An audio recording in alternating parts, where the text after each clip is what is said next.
Finally स्यामसङले आफ्नो Exynos 2600 वर्ल्डकै first 2nm mobile chipset launch गरिसकेको छ गाइज। यो चिपसेटले एआईको कम्प्युटेसन र प्रोसेसिङ अझ फास्ट बनाएको छ। स्यामसङको अनुसार यो चिपसेट लो पावरमा पनि हाइली इफेक्टिभली काम गर्नेछ।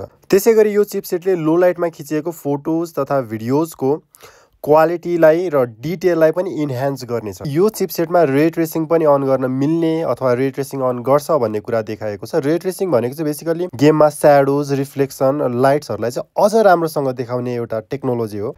And last but not least, यसमा एउटा ENS नामको टेक्नोलोजीलाई युज गरिएको छ जसले एआईलाई युज गरेर गेमको FPS लाई चाहिँ बुस्ट गरिदिन्छ। As per this Samsung official video यसले अराउन्ड 50 FPS जति बुस्ट गरेको देखाएको छ।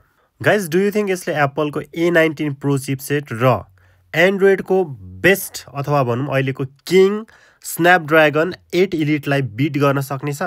कमेन्ट गरेर बताउनु होला। Thank you.